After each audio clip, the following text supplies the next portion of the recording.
దేవునికి మహిమ. కీర్తనల గ్రంథము 33వ అధ్యాయము 11వ వచనం.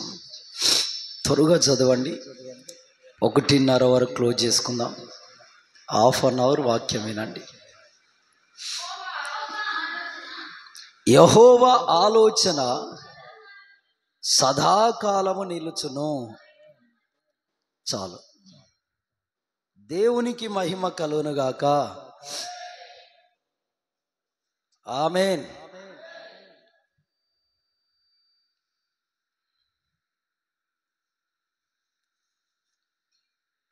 దేవుని పిల్లలారా, ఇక్కడ నన్ను కదిలించిన మాట ఏంటంటే, యెహోవా దేవునికి ఒక ఆలోచన ఉందంట. ఆ ఆలోచనే భూమి అందైనను పరమందైనను సదాకాలమంట. ఆమేన్. ఇది తెలియక మనం ఎన్నెన్నో ఆలోచనలు చేస్తాం కదా. ఈ వాక్యము తెలియక, ఈ వాక్యములో ఉన్న సారం మనకు అర్థం కాలేక ఎన్నెన్నో రకాల ఆలోచనలు చేస్తాం. మనుషులమైన మనకు ఆలోచనలు ఉంటాయా? ఉండవండి. కుక్కలు కానీ, నక్కలు కానీ, పక్షులు కానీ, పశువులు కానీ ఎప్పుడైనా ఆలోచన చేస్తుండగా చూసారా? చేస్తాయా? తాత దేవుడి స్తోత్ర రిపోర్ట్ ఇచ్చేసాడు. చేస్తాయా? చేయవు. కానీ మనుషులమైన మనకు విపరీతమైన ఆలోచనలు. కొందరి ఆలోచనలు ఎలా ఉంటాయంటే, పక్కోడు మాట్లాడినా పట్టించుకోలేనంత ఆలోచన. పక్క పొన్న ఎవరైనా మాట్లాడుతున్నారనుకో, సరే సరే. ఈ ఆలోచన లోపల ఏమైతుంటుంది? గిరిని, ఒడ్ల మిషన్ కనుక ఒడ్ల గిరిని కూడా ఎట్లా నవ్వుతుంటుంది? కిటికిట కిటికిట కిటికిట అలా లోపల రన్ అయితేనే ఉంటుంది ఆలోచన. ఏం సాధించడానికో. బైబుల్ తేట తెల్లగా చేసింది. దేవుని ఆలోచనే నీ అందైనా, నా యందైనా, పరమందున్న దూతల యందైనా, కెరూబులు శరాబుల యందైనా సదాకాలము స్థిరము. ఆమేన్. హల్లెలూయా, హల్లెలూయా. దేవునికే మహిమ కలుగును గాక. దేవుని ఆలోచనే స్థిరమండి. మనుషుల ఆలోచనలు స్థిరాలు కావు. ఇది 100% కరెక్ట్. దేవుడు చేసే ఆలోచనే స్థిరము. ఆమేన్. హల్లెలూయా, హల్లెలూయా. కాబట్టి దేవుని పిల్లరా, పౌలయ్య గారు కూడా ఒక దగ్గర ఒక మంచి మాట అంటాడు ఈ ఆలోచన గురించి. సరే చదవండి. ఫిలిప్పీలకు రాసిన పత్రిక 4వ అధ్యాయము 6వ వచనం. ఫిలిప్పీలకు రాసిన పత్రిక 4వ అధ్యాయము 6వ వచనం. దేనిని గూర్చి చింతపడకుడి, కానీ ప్రతి విషయములోనూ ప్రార్థన విజ్ఞాపనల చేత కృతజ్ఞతాపూర్వకముగా మీ విన్నపాలు దేవునికి తెలియజేయుడి. ఇక్కడ దేనిని గురించి చింత చేయమని చెబుతున్నట్టుందా వాక్యం? పౌలయ్య గారు మంచి దైవజనుడు అండి, మంచి టాలెంట్ పర్సన్. దేవుని యొక్క వాక్యం వివరించుట్లో అతి శ్రేష్ఠుడు. ఆయన ఏమంటున్నాడంటే, దేని గురించి మీరు చింతించొద్దు, చింతపడొద్దు. మరి ఏం చేయాలయ్యా అంటే, ప్రార్థన విజ్ఞాపన. అప్పుడు ఏమైతుంది? మరి వచ్చే లాభం ఏంటి? లాభం ఏంటో తెలుసా? సమస్త జ్ఞానములకు మించిన దేవుని సమాధానము యేసయ్య వల్ల మనకు, మన హృదయాలకు కావలి ఉంటుంది. ఆమేన్. హల్లెలూయా. హల్లెలూయా. నువ్వు చింతపడితే దేవుని సమాధానం నీ దగ్గరకు వస్తుందా? లేదు ఆ చింతను విడిచి ప్రార్థనలో ఏకీభవిస్తే దేవుని సమాధానం నీ దగ్గరకు వస్తుందా? Two option. బైబిల్లో పౌలయ్య అంటుండు, చింతపడితే దేవుని సమాధానం నీ దగ్గరకు రాదు. చింతించి చింతించి మైండ్ పాడు చేసుకోవడం తప్ప, లేని లేని రోగాలు తెచ్చుకోవడం తప్ప, అన్న నీకేం చింతన్నా అంటుండొచ్చు మీరు. నీకేం చింతన్నా, వచ్చి ఇలా కూర్చొని వాక్యం చెప్తే అయిపోతుంది అన్న. ఒక్కసారి మా కుటుంబ భారం చూస్తే పిచ్చెక్కిపోతుందన్న నీకు అంటారు మీరు కదా. ఇలాంటి వాళ్ళ గురించే ప్రభు ఒక దగ్గర ఒక మంచి మాట చెప్పాడు. చూడండి, చదవండి. ఆ లూకా సువార్త 12వ అధ్యాయము 26వ వచనం నుండి చదవండి ఒకసారి. 26వ వచనం నుండి.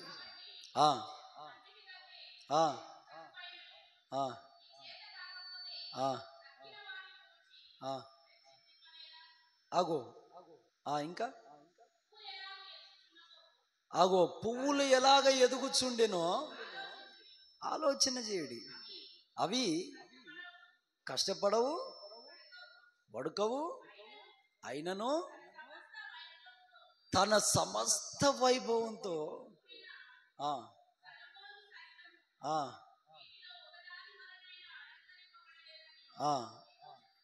ఇంకా కిందికి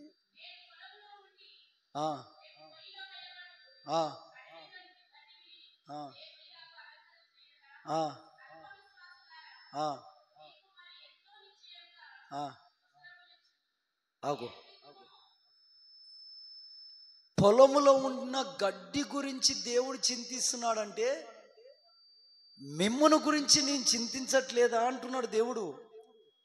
ఆకాశ పక్షులను నేను పట్టించుకుంటున్నాను, వాటికి భోజనం పెడుతున్నాను. ఇప్పుడు ఒక మాట అండి, సముద్రము ఎంతమంది చూశారు ఇక్కడ? ఆ పొట్టి చూసిందా? దేవుడి స్తోత్రం. ఇంకెవరు చూడలేదా? ఒకసారి నేను వైజాగ్ మీటింగ్ పోతే కావాలైనా రండి మీరు, దేవుడి స్తోత్రం, సముద్రం చూడడానికైనా. దేవుని స్తోత్రం. ఎంత డేంజర్గా ఉంటుందో తెలుసా? మామూలుగా ఒక బిందె 2 బిందెలు నీళ్ళు ఉండవు, అలా ఒక బావిలో ఉన్న నీళ్ళు ఉండవు అనా? మామూలుగా నీళ్ళు ఉంటాయా?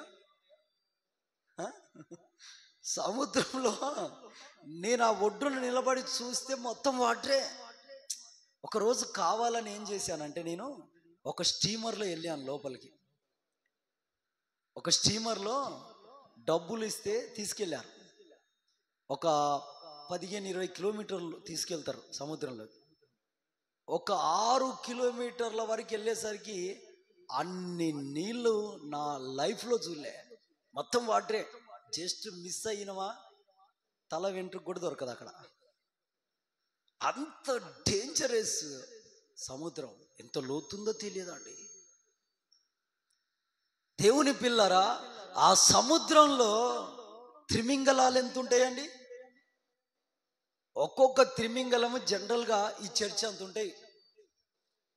ఇప్పుడు ఈ చర్చ్ ఉందిగా, ఇంతకంటే ఇంకా ఇంత ఇంత పెద్దగా ఉంటే ఉండగానే ఉండొచ్చు నాకు తెలిసి. ఇంత ఈ చర్చ్ అంత ఉంటాయండి. ఇంకా కాస్త పెద్దగా కూడా ఉండొచ్చేమో. దేవుని పిల్లలారా, ఇంత పెద్ద ప్రాణికి తక్కువ ఆహారం కావాలండి ఒక పూటకు? ఒక పూటకు ఎంత ఆహారం కావాలి? ఇప్పుడు ఈడ తిన్నోళ్ళం అందరం కలిపి దాని ముందేస్తే దానికి బ్రేక్ఫాస్ట్ కూడా కాదు అక్క, ఓ ఇడ్లీతో సమానం. మనమందరం కలిసి దాని ముంగట మనల్ని కట్టగట్టి వేసిరనుకో, ఒక 2 ఇడ్లీలతో సమానం మనందరిది అది మింగితే. ఒక పూటకు త్రిమింగలం తినే భోజనము కొన్ని కింటోళ్ళు ఉంటుంది. అంత ఆహారం దానికి ఎవరిస్తున్నారండి? మనం కష్టపడి ఒడికి తీసుకెళ్ళి తినమ్మా అని దాని దగ్గర పెడుతున్నావా? 1-2 అండి త్రిమింగలాలు సముద్రాల్లో ఉండేటివి? కొన్ని లక్షల కొలది ఉన్నాయి. దేవుని పిల్లరా, ఇప్పుడు అడవులో సింహాలు ఉంటాయి, ఏనుగులు ఉంటాయి, జిరాఫీలు ఉంటాయి. ఒక్క ఏనుగు తక్కువ తింటదా అండి? మామూలుగా తింటదా ఒక ఏనుగు? హల్లెలూయా, హల్లెలూయా. ఒక్క ఏనుగు తక్కువ తింటదా? ఇప్పుడు ఒక బస్తా తౌడు తీసుకెళ్ళి దాని ముందు పెట్టు, ఒక్క నిమిషంలో కథం చేస్తుంది. లేదా ఎంత కొమ్మ, చెట్టు కొమ్మ కట్ చేసి తీసుకెళ్ళి దాని ముందే నిమిషంలో తినేస్తుంది. దానికి ఒక్క పూటకు మనందరం తినేదానికంటే ఎక్కువ కావాలి. దేవుని పిల్లరా, మరి అంత భోజనం ఎవరిస్తున్నారు ఏనుగుకు? చిన్న లాజిక్ అండి, చిన్న లాజిక్. ఒక్క పూట భోజనం కొరకు జ్యేష్ఠత్వాన్ని అమ్ముకున్న ఏశావు అంటే దేవునికి మహాకోపం. దీన్ని బట్టే కోపం. కొంతమంది దేవుని మందిరాన్ని, దేవుని సన్నిధిలో వదిలిపెట్టి ఆ పెళ్లిలకు పరిగెత్తుకెళ్తారు. ఈ ఎండకు చెమటకు ఆర్చుకుంటూ, ఈ చర్చిలో మంచి ఫ్యాన్లు వేసి ఇంత నీడ, ఈ కిటికీలు చల్లదనము, చక్కగా ఇది అయిపోగానే కాస్త భోజనము, ఇవన్నీ ఉన్నా కానీ అబే, ఎందుకంటే ఆడేం దొరుకుతుంది? దేవుని సన్నిధి కంటే భోజనాన్ని గౌరవించే విశ్వాసులు ఉన్నారు ఈ రోజుల్లో. నిజమండి. హల్లెలూయా, హల్లెలూయా. అందుకే ప్రభు అంటున్నాడు, ఆకాశ పక్షులను చూడండి, అవి విత్తవు కోయవు. అడవి జంతువులను చూడండి, అవి విత్తవు కోయవు. ఆ పుష్పాలు, చెట్లకున్న పుష్పాలు చూడండి, అవి విత్తవు కోయవు. గడ్డి పరకలు చూడండి. దేవుని పిల్లలారా, వాటినే కాపాడుతున్న నేను, వాటినే కనికరిస్తున్న నేను, వాటి ఎడల ప్రేమ కలిగి ఉన్న నేను, అనుదినం కంటికి రెప్పవలె కాస్తున్న నేను, వాటికంటే శ్రేష్ఠులైన మిమ్మును నేను తక్కువ చేస్తానా అంటున్నాడు ఆయన. బా, ₹1,00,00,000 మాట అండి. హల్లెలూయా, హల్లెలూయా. మనలో విశ్వాసము లేక దేవునికి కోపం అంటే ఏందో తెలుసా? అవిశ్వాసం. దేవునికి చాలా కోపం అంటే ఏంటి? అవిశ్వాసము. ఆమేన్, హల్లెలూయా. అవిశ్వాసం అంటే దేవునికి మహాకోపం. అవిశ్వాసము ద్వారా కొన్ని రాజ్యాలే పాడైపోయినాయి, కొన్ని కుటుంబాలే పాడైపోయినాయి. అవిశ్వాసంతో మనకు అసలు పనే లేదు. మనలో కాస్తో కూస్తో ఉండాలంటే విశ్వాసమే. ఆమేన్. మనకు విశ్వాసంతో పని, కానీ అవిశ్వాసంతో పని అస్సలు కాదు. ఎందుకంటే ఎక్కడ సంఖ్యాకాండంలో మనం చూస్తే 13, 14, 15 అధ్యాయాల్లో చూస్తే 10 మంది అవిశ్వాసులు ఉన్నారు. 10 మంది అవిశ్వాసులు. ఆ అవిశ్వాసులను చూస్తే దేవునికి మహాకోపం వచ్చిందండి. అందుకే దేవుడు ఏం చేశాడు? ఆ అవిశ్వాసుల మీదకి తెగుళ్ళు పంపించి చంపేశాడు. ఎందుకంటే విశ్వాసుల మధ్య అవిశ్వాసులు ఉంటే దేవుడికి చాలా కోపం వస్తుంది. ఇంకోటి, అవిశ్వాసం నీలో ఉందనుకో, నువ్వు వెరీ డేంజరస్ జోన్లో ఉన్నట్టు లెక్క. Very danger. ఏం డేంజర్ అంటే దేవుని ఉగ్రతలో ఉన్నట్టు లెక్క. హల్లెలూయా, హల్లెలూయా, హల్లెలూయా. కాబట్టి శక్యమైనంత వరకు విశ్వాస కోణంలోనే ముందుకు సాగాలి. ఆమేన్, ఆమేన్. రైట్. దేవుని పిల్లరా, ఇక్కడ చదువుకుంటూ వెళ్తే ప్రభు ఎలా అంటున్నాడు? 28వ వచనం చదవండి. 28వ వచనం. నేను పొలములో ఉండి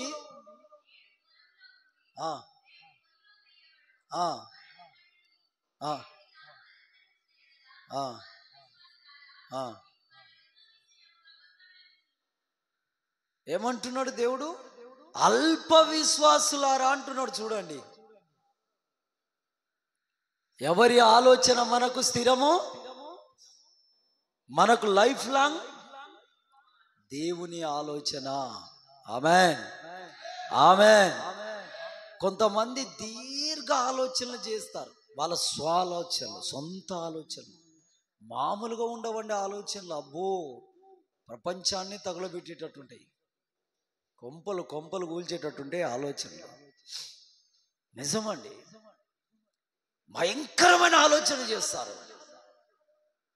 కానీ నువ్వు ఏ ఆలోచన చేసినా అది టెంపరరీ, అది టెంపరరీ. అది రేపు ఎల్లుండి 6 నెలలు, సంవత్సరం, 5-10 సంవత్సరాల వరకే. కానీ లైఫ్ లాంగ్ ఎవరి ఆలోచన స్థిరమో దేవుని ఆలోచనే. ఆమేన్. కాబట్టి నేను అనేది ఏంటంటే, దేవుని ఆలోచన తెలుసుకోవడం మంచిది. నీ పట్ల దేవుని ఆలోచన ఏమై ఉందో నువ్వు ఉపవాసం ఉండి దేవుడి సన్నిధిలో ప్రార్థన చేసి తెలుసుకోవడం ముఖ్యం. ఆమేన్, హల్లెలూయా. మన చర్చికి వచ్చే అయ్యగారు పాల్ మాథ్యూస్ గారు, ఆయన బెంగళూరులో ఉన్నాడు. ఒకరోజు ఉండి నాకు ఫోన్ చేసిండు.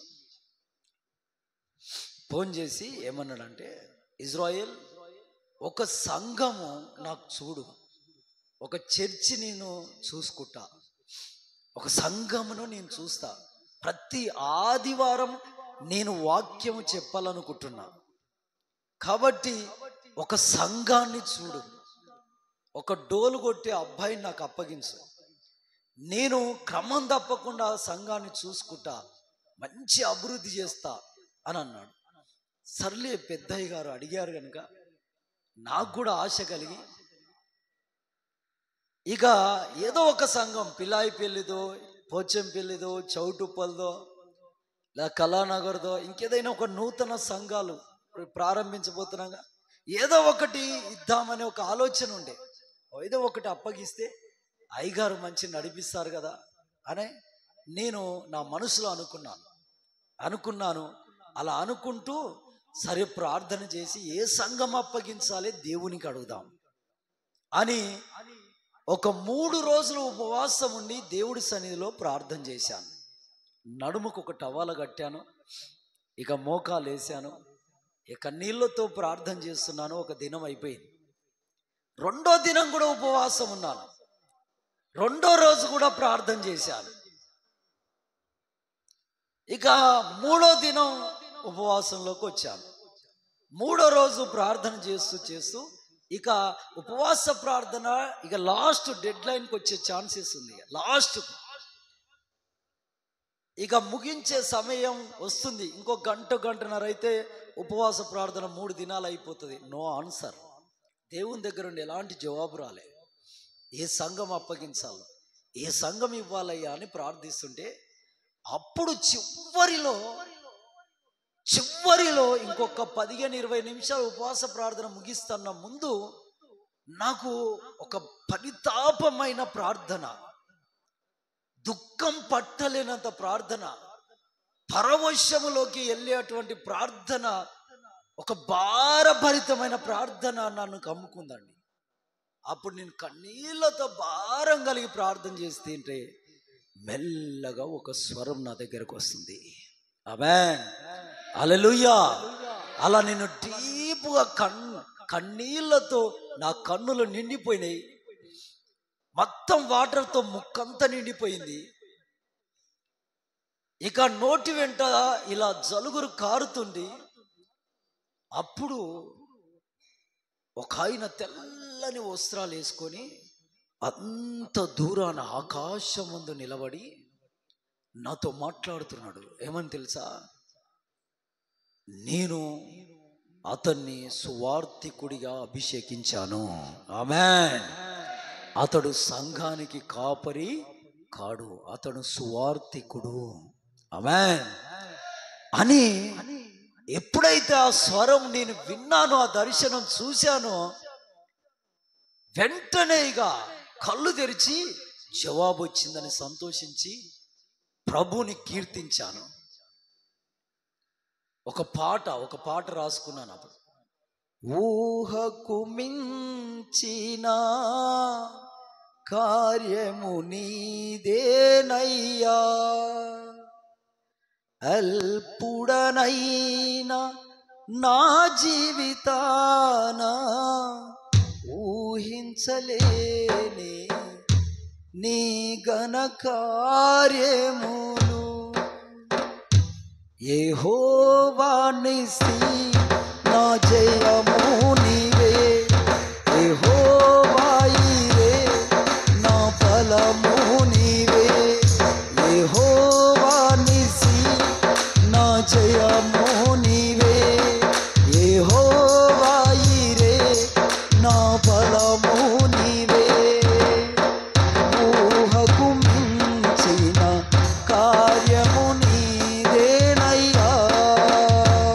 హల్లెలూయా. ఈ పాట రాసుకున్నప్పుడే, ఆ పాట రాసుకున్నాను. ఇక పాల్ మాథ్యూస్ గారికి ఫోన్ చేద్దామని ఫోన్ చేశానండి. ఆయన ఆన్సర్ కొరకు ఎదురు చూస్తుండు.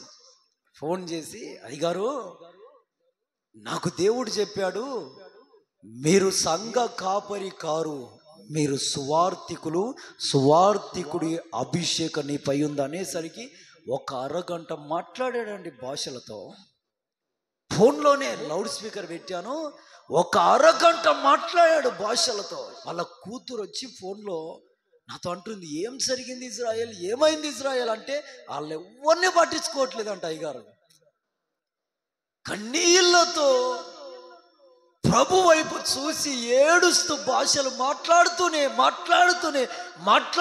వెళ్ళాడు. ఒక 36 నిమిషాల తర్వాత దగ్గర అప్పుడు మళ్ళా నాకు ఫోన్ చేశాడు. చేసి అప్పుడు అన్నారు, నువ్వు చెప్పింది కరెక్ట్. ఆమేన్, హల్లెలూయా, హల్లెలూయా. నువ్వు చెప్పిందే కరెక్ట్, నేను సువార్థికుణ్ణి. అందుకే ఆ అయ్యగారు వచ్చాడు అనుకో, నెలకొకసారి కనికరం ఉంటుందా? కట ఉన్నోడు ఉంటాడు, పోతాడు. వాక్యం ముఖం మీద అద్దినట్టే. కానీ మేము అట్లా చెప్తామా కాపర్లో? దేవుని స్తోత్ర. ఏడైనా కాస్త గట్టిగా హార్డు పదం వస్తే నా బిడ్డలు ఎక్కడ బాధపడతారో ఆచి తూచి చెప్పుకోవడం. ఆమేన్, హల్లెలూయా, హల్లెలూయా. దేవునికే మహిమ కలుగును గాక. సువార్థికుల పని అంతే. అప్పటి నుండి ఆ అయ్యగారు వాడబడుతున్న విధానం ఖాళీ లేకుండా అండి. ఒక వారానికి 5-6 జూమ్ మీటింగ్లు అయితే, మళ్ళా బయట దూర ప్రాంతాల కారులో జర్నీ. దుబాయ్ కూడా పోతాడు, తెలుసా నీకు? దుబాయ్ పోతాడు అయ్యగారు. ఆమేన్, హల్లెలూయా, హల్లెలూయా. దేవుని పిల్లరా, మీకు నేను చెప్పేది ఏంటంటే, దేవుని ఆలోచన మనకు అవసరం. యెహోవా ఆలోచన సదాకాలం, అది స్థిరం. ఆయన ఆలోచన ఎరుగుటయే మన ధ్యేయము. ఆమేన్, ఆమేన్, హల్లెలూయా, హల్లెలూయా. ఇలా ఆలోచనలు ఎరగక మనం పరిగెత్తుకెళ్ళామనుకో, మన సొంత ఆలోచనతో చాలా నష్టపోతాం, నష్టాల్లో పోతాం, నష్టాలు కలుగుతాయి మనకు. కొంతమంది దేవుని పిల్లారా చేసే ఉద్యోగాల్లో సొంత ఆలోచనతో వెళ్ళిపోయి ఎంతో నష్టపోయిన వాళ్ళు ఉన్నారు, ప్రాణాలు పోగొట్టుకున్న వాళ్ళు ఉన్నారు. ఇది పెద్ద ఉద్యోగం కదా అని. కొందరు దేవుడి నా పట్ల ఏ ఆలోచన ఉందని సరిగా తెలుసుకోక, దేవుని సేవ చేస్తా నేనని బైబిల్ గ్రంథాన్ని పట్టుకొని సంఘానికి సరి అయిన ఉపదేశం ఇవ్వక, సంఘాన్ని పాయలుగా విడగొట్టిన దైవజనులు ఎందరో, అవమానాల పాలై కుటుంబానికి భయంకరమైన నష్టాన్ని కలగజేసిన సేవకులు ఎందరో. నేను అనేది ఏంటంటే, దేవుని ఆలోచన తెలుసుకొని, ఆయన ఆలోచన నా పట్ల ఏమై ఉంది, నా కుటుంబం పట్ల ఏమై ఉందని తెలుసుకొని ఆయన ఆలోచనలో ముందుకు సాగితే అదే నీకు 1000 కోట్లు. ఆమేన్. హల్లెలూయా, హల్లెలూయా, హల్లెలూయా. ఎందుకంటే దేవుని ఆలోచన మన పట్ల డిఫరెంట్గా ఉంటుందండి. ఆమేన్. మన ఆలోచనకు దేవుని ఆలోచనకు ఈ భూమికి ఆకాశం ఎంత ఎత్తుగా ఉందో అలా ఉందంట. ఆమేన్. హల్లెలూయా, హల్లెలూయా. కాబట్టి దేవుని పిల్లారా, దేవుని ఆలోచన తెలుసుకో. నీ పోరాటం దేని కొరకు ఉండాలి ఈరోజుతో? దేవుని ఆలోచన ఏమై ఉంది పోరాడి దాన్ని తెలుసుకుంటే యు ఆర్ గ్రేట్. నీ ఇల్లు కట్టబడుతుంది. ఆమేన్. హల్లెలూయా, హల్లెలూయా. ఎందుకంటే మన స్థాయి చిన్నదయ్యిందనుకో, మనం పెద్ద ఆలోచన చేసినాం అనుకో, తట్టుకోలేమండి. ఆ భారాన్ని తట్టుకోలేము. లేదు, మన స్థాయి పెద్ద స్థాయి అనుకో, నేను ఈ చిన్నతనంలోనే ఉంటాను కానీ దేవుని అభిషేకాన్ని నిర్లక్ష్యం చేస్తున్నట్టు లెక్క మనము. ఆమేన్, ఆమేన్, హల్లెలూయా, హల్లెలూయా. దేవునికే మహిమ కలుగును గాక. ఒక ఉదాహరణ చెప్తున్నాను. సౌలయ్య గారు ఉన్నారు. సౌలయ్య గారి పైకి ఫిలిస్తీన్ల దేశపు దండు యుద్ధానికి వచ్చింది. ఆ ఫిలిస్తీన్ల దండులో ఒకడు ఉన్నాడు, గొలియాదు. మామూలోడు కాదండి, చాలా ఎత్తు పర్సనాలిటీ గల్లోడు. ఆయన కత్తే 3-4 మోస్తారు, అంత బలస్తుడు ఆయన. అయితే ఆ ఫిలిస్తీన్ల దండు పక్షాన ఉన్నాడు. ఇప్పుడు సౌలు రాజు ఇజ్రాయేల్ దండు పక్షాన ఉన్నాడు. ఆ ఫిలిస్తీన్ల ఆ బలస్తుడు గొలియాదు వచ్చి ఆ కత్తి పట్టుకొని ఇలా ఇలా ఊపుతూ, ఎవర్రా యుద్ధానికి వచ్చేవాళ్ళు రండ్రా, నా ఒక్కడితో యుద్ధం చేయండి ఎవడైనా దమ్ముంటే అని సవాల్ చేస్తున్నాడండి. అప్పుడు ఒక మాట ఏమన్నాడంటే, 40 రోజులు నేను వచ్చి ఇలా సవాల్ చేస్తా, రాకపోయారా మీ దేశంలోకి వెళ్ళి ఒక్కొక్కరిని హతమార్చి దేశాన్ని వశపరుచుకుంటా. దేవుని పిల్లారా, 10 రోజులు అయిపోయింది, 20 రోజులు అయిపోయింది, 30 రోజులు అయిపోయింది, ఇక దగ్గర పడుతుంది కాలం 40 రోజులకు. అప్పుడు సౌలయ్య గారు భయపడిపోయి ఏమని ప్రకటించాడండి? దేశమంతా డప్పు కొడుతూ, ఇదిగో ఎవరైతే ఈ ఫిలిస్తీన్ల రాజు ఆ గొలియాదును ఓడిస్తారో, ఇజ్రాయేల్ దేశాన్ని బ్రతికిస్తారో, వాళ్లకు నా దేశంలో సగం వరకు, నా రాజ్యంలో సగం వరకు రాసిస్తా. నా కుమార్తెల్లో పెద్ద కుమార్తెనిచ్చి వివాహం చేస్తా. బ్రతుకు దినములన్నిట వారికి నేను ఒక బానిసగా బ్రతకడానికైనా సిద్ధపడతా అన్నట్టు ఆయన ప్రకటనలు చేశాడండి. ఇప్పుడు ఈ రాజుగారి ఆలోచన ఎట్లుంది? రాజుగారి ఆలోచన ఏమైంది? ఇలా ఉంది.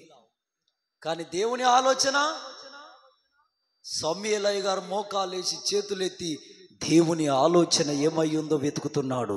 ఆమేన్, హల్లెలూయా. దేశం పైకైనా, రాష్ట్రం పైకైనా, సంఘం పైకైనా, కుటుంబం పైకైనా, ఒక ఏకాంత వ్యక్తుడిపైకైనా ఒక సమస్య వస్తే దాంట్లో అల్లాడిపోయి పరుగులు తీయవలసిన అవసరంలే. దేవుని ఆలోచన ఏమై ఉందని తెలుసుకుంటే చాలు. ఆమేన్, హల్లెలూయా, హల్లెలూయా. దేవుని ఆలోచన తెలుసుకోకపోయావనుకో, నీ ఇంట్లో ఉన్న నీకు నీ భర్తకి ఇలా శత్రుత్వం తయారవుతుంది.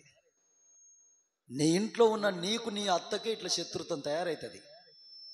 నీకు నీ పిల్లలకే, ఇక ఏమంటారు కదా, పాముకు ఇంకోటి ఉంది వద్దా నీకున్నట్టు అవుతుంది, తెలుసా? ఆమేన్, హల్లెలూయా. కాబట్టి మీకు నేను చెప్పేది ఒకటే, దేవుని ఆలోచన కనుక్కొని బ్రతకడం మంచిది, నడవడం మంచిది, భక్తి చేయడం మంచిది. ఆమేన్, హల్లెలూయా. ఇక సమూయేలయ్య గారు ప్రార్థన చేశాడు, దేవుని స్తుతిస్తున్నాడు. దావీదయ్య కూడా దేవుని స్తుతిస్తున్నాడు, ప్రార్థన చేస్తున్నాడు. కానీ దేవుని ఆలోచన ఏముంది? దావీదయ్య వయసు ఎంత, దావీదయ్య పర్సనాలిటీ ఎంత, ఆ దావీదయ్య చేతిలో ఉన్న రాయి ఎంత, దాంతో గొలియాదును చంపేయాలి. దేవుని ఆలోచన ఇది కనుక్కున్నోడు గొప్పోడండి. ఆమేన్. మనశ్శాంతిగా బ్రతాం, నిబ్బరమైన మనసు కలిగి బ్రతాం. మనం నిజం, నిబ్బరమైన మనసు కలిగి బ్రతాం. దేవుని ఆలోచన మనకు దొరికితే. ఇప్పుడు దావీదయ్యకు దొరికింది, భయపడిపోయి ఉరికి పరిగెత్తుకెళ్ళాడా? సమూయేలయ్య గారికి దొరికింది దేవుని ఆలోచన, ఉరికి పరిగెత్తి కన్ఫ్యూజ్ అయ్యాడా? ఇప్పుడు ఎగ్జాంపుల్, ఉదాహరణ, నేనున్నా, సడన్గా కళ్ళు మూసాను అనుకో, నేను ఎక్కడ ఉంటున్నా నాకు తెలిస్తే భయం ఉంటుందా? ఒకడొచ్చి, ఓయ్ నువ్వు బాగా ఇక్కడ ఏదో దేవుని సేవ అని తిరుగుతున్నావు అంట, ఏదో పుస్తకం రాసి దాంట్లో అన్ని గ్రంథాలు చేర్చినావంటగా, నీ సంగతి ఏందో చూస్తామంటే ఈ తలలో ఉన్న వెంట్రుకు కూడా భయపడదు, తెలుసా? ఆమేన్. హల్లెలూయా, హల్లెలూయా. ఎందుకంటే మనం చస్తే ఎక్కడ ఉంటామో మనకు క్లారిటీ ఉంది. చస్తే ఎక్కడ ఉంటామో క్లారిటీ ఉంది మాకు. ఇక్కడ కళ్ళు మూస్తే ఎక్కడ ఉంటాం? యేసయ్య దగ్గరనే ఉంటాం, ఇంకెక్కడ కాదండి. ఆమేన్. అయినా హింసలు ఇవేమైనా కొత్తనా? భక్తులకు హింసలు ఇప్పుడు ఏమైనా కొత్తనా? ఏబేలు నాటి నుండి స్టార్ట్ అయిన హింస సాగుతూనే ఉంది. అయినా సంఘం ఏమైనా బలహీనమైందా? ఒక్క విశ్వాసి ఈ దేశంలో అడుగుపెట్టాడు, ఎవరైనా? తోమా. 10 మంది తయారయ్యారు, 20 మంది తయారయ్యారు, 1000 మంది, 17,000, 20,000, లక్షలు. ఇప్పుడు ఎక్కడికి వచ్చింది? ఆమేన్. హల్లెలూయా. సంఘం డెవలప్ అవుతుందా లేకుంటే లోతులో పడిపోతుందా?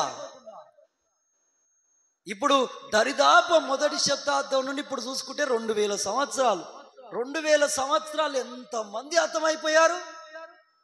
జకర్యా, ఆయననైతే బలిపీఠానికి ఆ మందిరానికి మధ్యలో నరికారు, రక్తమొరిచారు. యాకోబయ్యను కత్తితో తల నరికారు. నరుకుతుంటే పేతురయ్య పక్కనే ఉన్నాడు, చూస్తున్నాడు. అమ్మో నరికేస్తున్నాడు, నాయనో నేను వెళ్ళిపోతున్నా, నాయనో నాకు ఈ దేవుడు వద్దు, ఈ సేవ వద్దని అనుకున్నాడా? ఇంకా రోషం కలిగి దేవుని పని చేశాడు. ఆమేన్. చిన్న పాప బెదిరిస్తే అదిరిపోయినాడు, పరిశుద్ధాత్మ అభిషేకం ఎప్పుడైతే పొందాడో మరణానికి భయపడలే. ఆమేన్. హల్లెలూయా. ఒక చిన్న తేలిపిల్లి ఇక్కడ పడ్డదనుకో, మీలో ఎవరైనా తేలేగా తీసాక పక్కన పెడతారా? ఎంత గందరగోళం అవుతుంది. అటురుకుడు ఇటురుకుడు. దేవుని పిల్లారా, మీకు నేను చెప్పేది ఏంటంటే టైం అయిపోయిందండి.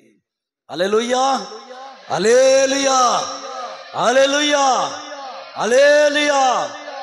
చూడండి దేవుని పిల్లలారా, దావీదయ్య వెళ్ళాడు. ఓరి ఈయననేనా? సౌలయ్య గారు గడగడగడగడలో వణికిపోయాడండి ఆ ఎత్తు పర్సనాలు చూసి. కానీ అభిషేకం కలిగిన దైవజనులకు ఎత్తు పర్సనాలిటీ చూడరు. చూస్తారా? యోసేపయ్య దగ్గరికి దేశాన్ని ఏలుతున్న రాజుగారి క్రింద ప్రధానమంత్రి గారి భార్య చాలా అందమైన వ్యక్తురాలు, చాలా అందమైన వ్యక్తురాలు. She is very beautiful. ఆవిడ వచ్చి ఈయన భుజం మీద చెయ్యేస్తే ఆయన పాపానికి ఒప్పుకున్నాడా అండి? అసలు అందాన్ని చూశాడా?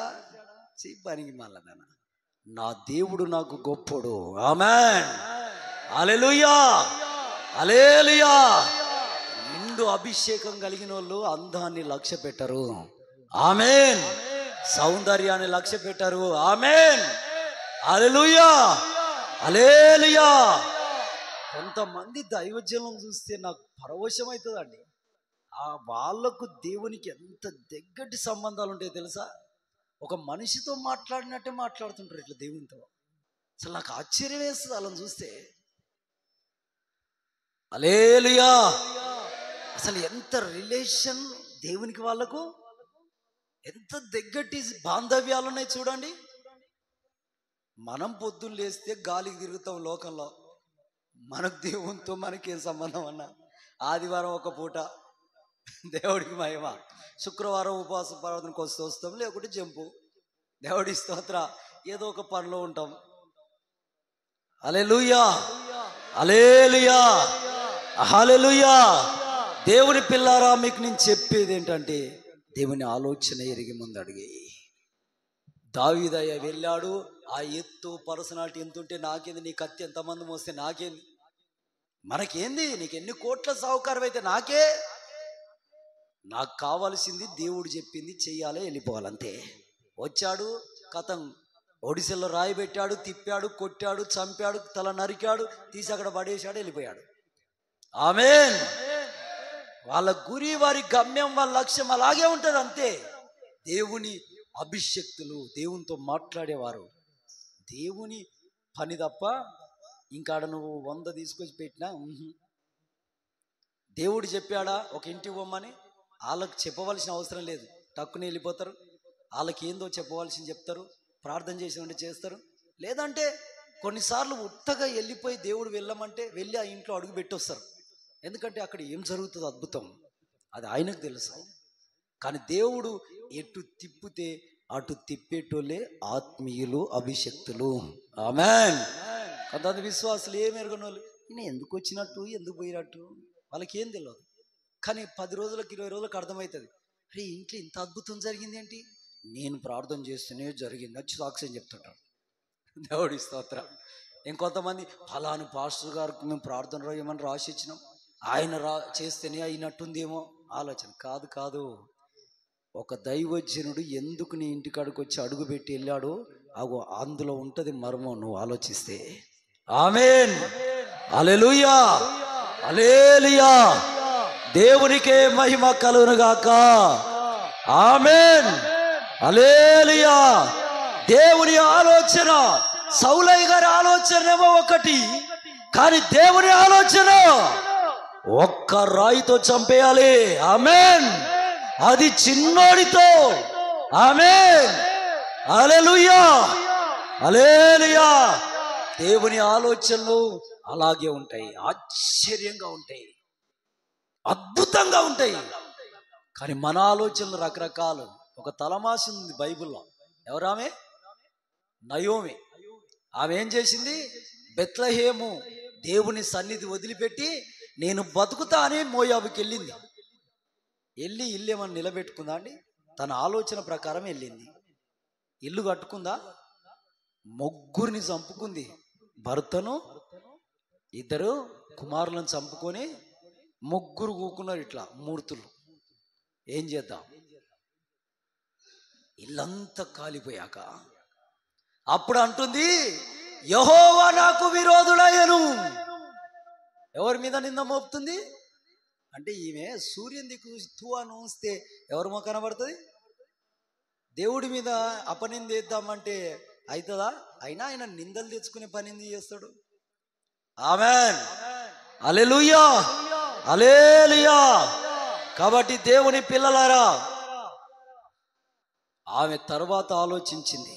ఇంటికొచ్చి చక్కగా మోకాలు వేసి దేవుడి సన్నిలో కనిపెట్టి చూసి, లాభం లేదమ్మా, బోయాజు దగ్గర ఉంది ఆశీర్వాదము, బోయాజుకు నీకు వివాహం జరుగుతుంది, బోయాజుతో కలిసి బ్రతుకు, మీ ద్వారా ఒక సంతతి రాబోతుంది, ఆయన పేరు బాధ్య, ఆయన తర్వాత దావీదు, ఆయన తర్వాత యేసుక్రీస్తు.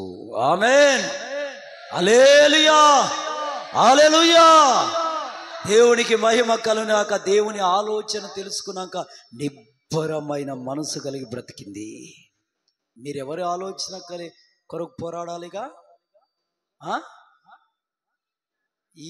ఆయన చెప్పిన ఆలోచన కాదు, స్థిరం ఎవరి ఆలోచన? ఈ భూమికి పునాది వేసాడంటే దీన్ని మార్పు చేసి ఉందిగా, ఆయన ఆలోచన స్థిరం. ఆకాశాన్ని అక్కడ కట్టాడు, దాన్ని మార్చేది ఉందిగా. నక్షత్రాలు అక్కడ విసిరాడు, అక్కడ నిలిచాయి, మార్పు ఉన్నదా? సూర్యుడు చంద్రుడిని అక్కడ కట్టాడు, మార్పులున్నాయా? ఆయన ఆలోచన స్థిరం. మనం ఒక ఇల్లు కట్టాలంటే ఎన్నో ఆలోచన, దాన్ని కూలగొడతాం, కడతాం, కూలగొడతాం, ఇంకా డబ్బు ఎక్కువ వస్తే దాన్ని కూల్చి ఇంకా పైన కూడా కడతాం. ఆమేన్. దేవుని ఆలోచన నీ పట్ల స్థిరం, నీ పిల్లల పట్ల స్థిరం గనక ఆయన ఆలోచన కొరకు నువ్వు పరుగులు తీ, పోరాడు. ఆయన ఆలోచన తెలుసుకో, నీ ఇల్లు బాగుపడుతుంది, నువ్వు బాగుపడతావు.